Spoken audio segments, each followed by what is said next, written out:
Welcome back to the Wobbles Project. Today I'm chatting with my good friend Marinus, and he's done a bit of volunteer work with me at the Muscular Dystrophy Foundation, and he's part of their YouTube filming their interviews they have with different patients. So today I've asked him if we can turn it around a bit, and if I can be the interviewer and he can be the interviewee. So I'm just gonna ask him a few questions, but I'll try not to make him blush. Thank you, Andrew. Thank you for having me. It's good to see you again. Absolutely. We both South African through and through, and we love watching rugby and eating biltong and having braais, and so one day I'm gonna go to his house. He lives in Pretoria, and we're gonna have a braai. You're welcome. You're very welcome. Yes. Yeah, that would be excellent. But first off, please tell me a little bit about yourself. Like, where have you lived, and where do you live now, and have you always lived there? And tell me about your friends and your family. I've always lived in Pretoria since I was born, and I actually lived in the same house until I moved out into this house. So I've only lived in two houses in Pretoria my whole life. So yeah, I mean, I was at school here.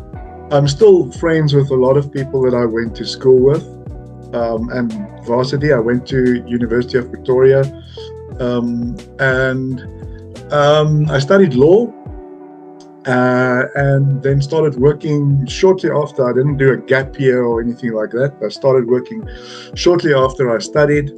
I did my master's degree in law, and then I started working. But yeah, I've always been a Pretoria boy, and I just, I love Pretoria, but I do love to travel in South Africa when I can. I did that more when I was younger, but it is a little bit more difficult. But I'm guessing we'll get to all of the problems we live with. I live with limb-girdle muscular dystrophy type 2B. So yeah, I'm sure we're going to get into that. We're going to get into all of that. Yeah, I was going to tell us about your disability and how it has shaped you into the fun young specimen we see today. Well, it depends. It's in the eye of the beholder. Some people might disagree with you, and some people might agree with you.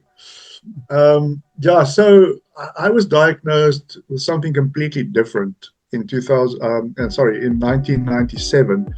I was diagnosed with Charcot-Marie Tooth disease, and so I lived with that for 8 years or so until 2005 when I was correctly diagnosed. But yeah, it's been a very slow progression. The disease progresses very slowly, and how it's been affecting me, just to, for the viewers to understand, in 1997, I could still walk. although I struggled to get upstairs. In 2002, I had to start walking with a crutch. In 2004, I had to use 2 crutches, and then sometimes I would use an electric scooter, sort of part-time electric scooter usage. And then in 2005, I kind of got, I had to resign myself to the fact that I'm now permanently in a wheelchair. That's 20 years ago. So I've been in a wheelchair for 20 years. And then along the way, obviously the goalposts shift, and you have to adapt your car. And I've adapted my car twice. I had to adapt many things. But yeah, if you want to get into more detail about that, you're welcome. But I mean, just the basics is my bed is an adjustable electric bed. My bathroom is adjusted exactly for me. The loo, the shower, my car is adjusted exactly for me. And so it's been a journey for 20 years now. I want to ask you, because I love asking people what their biggest passion is, because my biggest passion is telling people about my flavor of diversity. And you actually gave me the idea of getting other people to tell me about their diversity. So, so what is your biggest passion? You mean other than survival? So I love many things. I mean, I love music. So music is one of the things that gets me through most of it. I can't live without music. I live it. I listen to it. I love to go to concerts. I even wrote reviews for a website for a while. I was kind of in the music industry as a sort of an amateur journalist for about 5 years. So I love that. But I mean, I'm in a weird position because my passions in work was many years ago. I loved things like labor law, and I loved what I did as a living. My work was my passion, and unfortunately, I couldn't do that anymore. So, I had the difficult task of sort of changing your passions, because if you can't work full time anymore, and that was your passion, now you have to try and get hobbies and things that keep you busy. So I love doing that. So my hobbies keep me busy. I love music. I love investing. I love and I love doing charity work. The work that I do for the foundation where I can. I don't do it full time. I don't have the energy like other persons to constantly do that, all the time. I have to. I mean, I'm preaching to the converted, I guess, telling you that you have to pace yourself, but you also have to keep your mind busy. But yeah, those are the things that keep me busy. I do stay busy in the community where I stay. I help them out. I do have skills. I've got compliance and legal skills and things like that. And so, at my own pace, I help the community around me. I live in a complex, and I'm a trustee just from the legal perspective of making decisions about the place where we live. And so that also keeps me busy now and then. So it's really a situation. Yeah. But I also realize that being disabled is it's also like a full-time job. It's you've got to go for physio and go to doctors, and moving yourself around is a mission. And so I totally understand that. I totally get that. It's my disability is almost like my main job, because I still live on my own. So I'm much slower than other persons in the sense of getting ready for the day. I mean, it takes me maybe an hour and a half just to get ready for physiotherapy, and then I have to drive there and drive back and so on. So for me, it's as you say, that is your main job. Anything I do around it is I choose what I can help with in accordance with my skills, and I do that gladly. But when I can't do something and it's just too much for me, then I must say no, unfortunately. So that it becomes a way of life. Yeah. Absolutely. So, another thing I want to ask, I love asking people because I won't say that I just love asking people. Where do you see yourself in the next year, or the next 5 years, or the next 10 years? Yeah, I live my life is pretty well thought out, and so everything in my house is sort of to perfection for my disability. So I know things will progress, and I just hope that as things progress, that I can adapt to it. I'm positive that in my mindset that I will be able to do it. It's just a question of in a year's time, in 5 years' time, will I have the attitude that I've got now, and will I have the money? And I think the answer, as I sit here, is yes, I will, because unfortunately that you need both of those. You have to have a good attitude, and you have to have some kind of support structure and financial structure, and not everyone has that. I mean, I know that definitely. I feel lucky that I think like this and that I can do things. But what I would love to do is just to do a little bit more traveling. My life here is pretty much worked out, and I am a little bit too much. I'm going to get cabin fever, or I do get cabin fever now and then. So, but the problem is, traveling is very, very difficult for me, because then I have to get a full-time. You already sort of used to having full-time carers.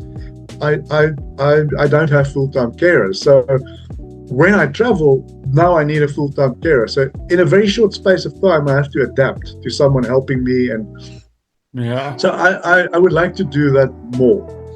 But it costs money, because I have to sleep over more if I travel by car.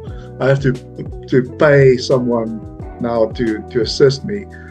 So I would just like to get to a place where I do those things more. But there's also the you have to space them out as well, because you can get really tired.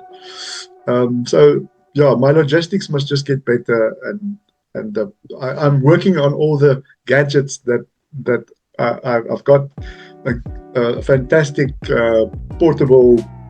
What do you call that? Those loos. I like a porta potty. Commode.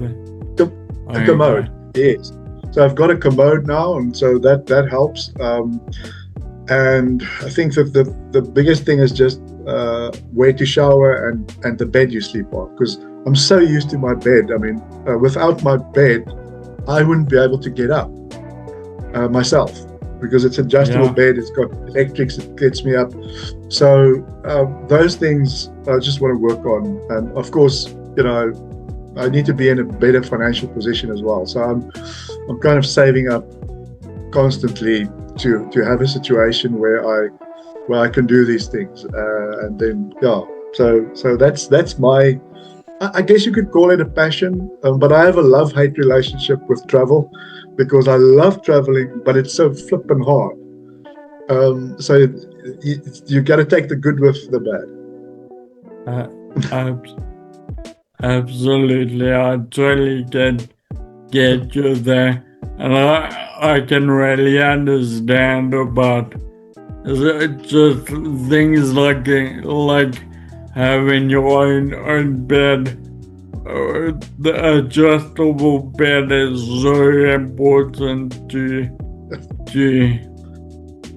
us, and even for yourself, for transferring yourself. I mean, That's incredible. Tell me about your biggest fear or your biggest fears, because everyone has more than one fear. Flying is one of my fears, but that has been a fear of mine since the first time I flew in an airplane back in 1993. So that's one of the things. I don't even know I haven't been on an airplane since 2013, because I did that for work a lot, and it's just I conquered that fear. I mean, I flew, but I started getting anxiety, and I don't know whether it's because of my pulmonology issues or whether it was just the stress or a combination of both of that. So, before I get on an airplane again, I need to have a large discussion or a proper discussion with my pulmonologist and to see, if it's only if it was only the stressors at the time, or if it's really something to do with my disease right now. So that's one of the things. And then the other thing, I think, I have a fear of not being able to be independent. And I know it's something I will have to get over if and when I need full-time caregiver. So I do have that kind of fear, and it has, it's been a positive in a sense, because I'm not saying that all disabled persons will be able to stay independent, because obviously you get to a point where it's just not possible anymore.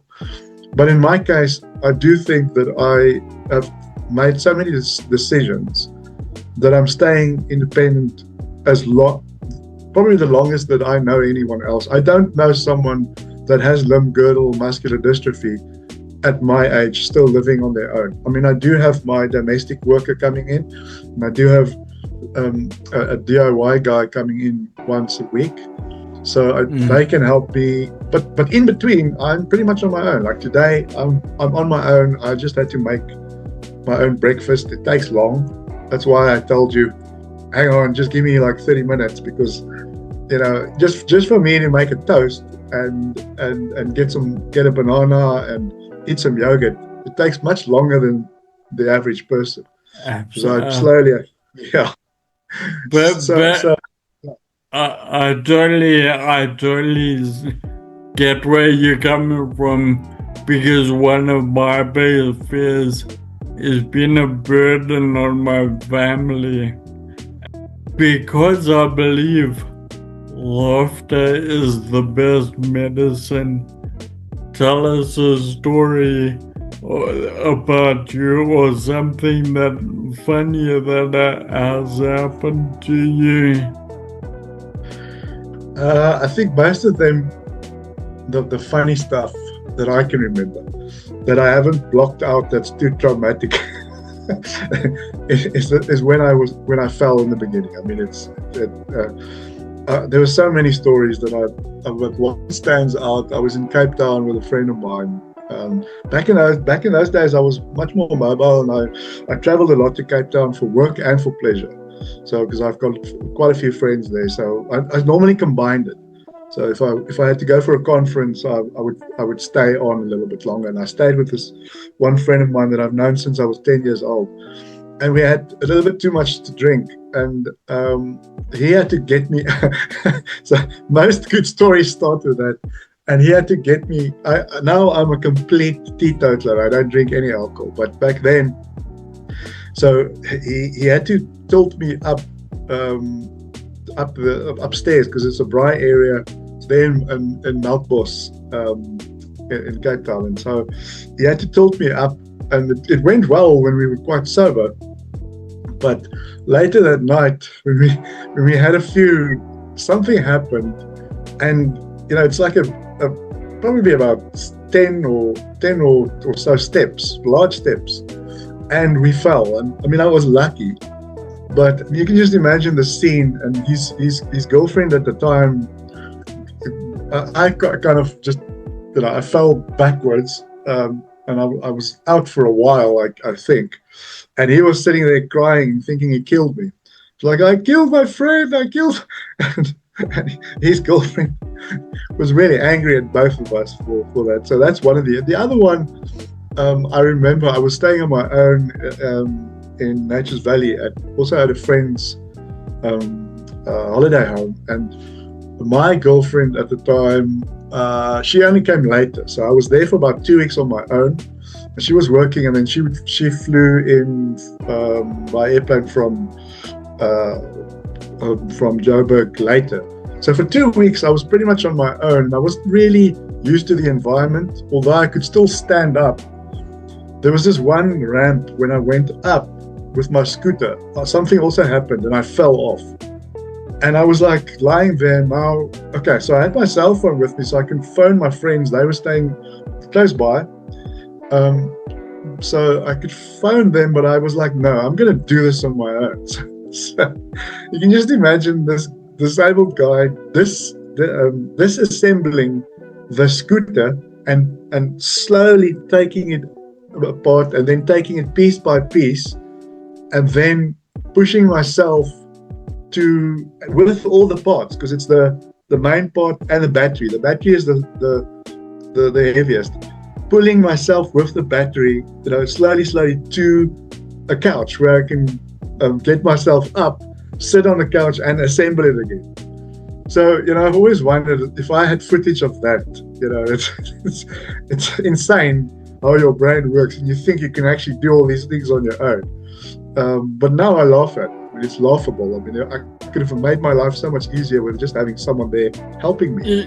Yeah, I've found that if you use laughter, it truly is the best medicine, and I think I use humor. Maybe sometimes it's a bit self-deprecating, but or dark, or very dark.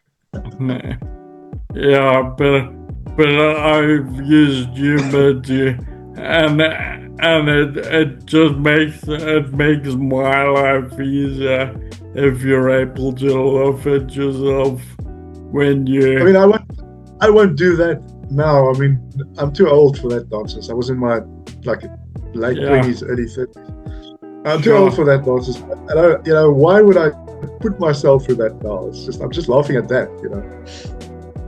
But absolutely, I've had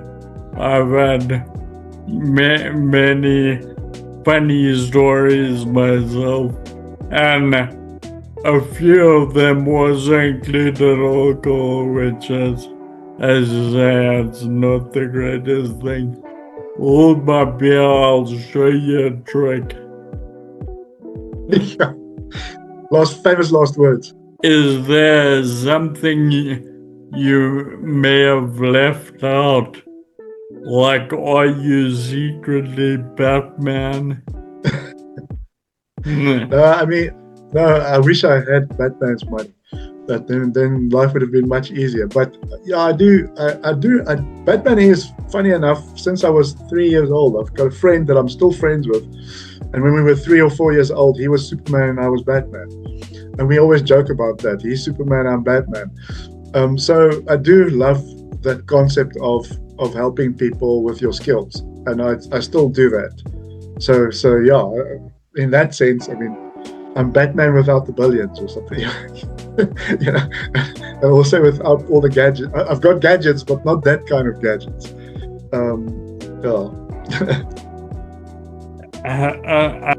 And then my last question is, if there was one quote that resonated with yourself, what would it be?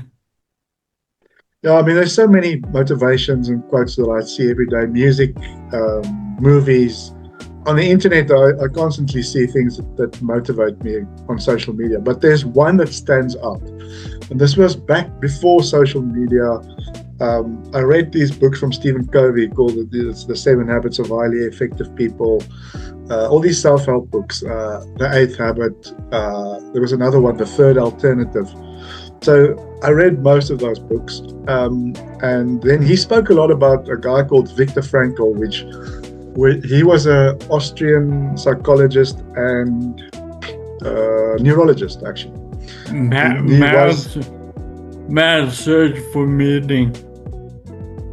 Yeah, that's it. That's the book. I never read that book because I started and it's very complicated. But Covey, Stephen R. Covey, who's also passed on now, quite very long ago actually. This is maybe a decade ago. He also passed on, but he sort of borrowed from him. But the quote is very simple. It's in between stimulus and response, there's a space, and in that space lies our power for growth and for freedom. So just basically, it's just when bad things happen, you have the power to control how you react to it.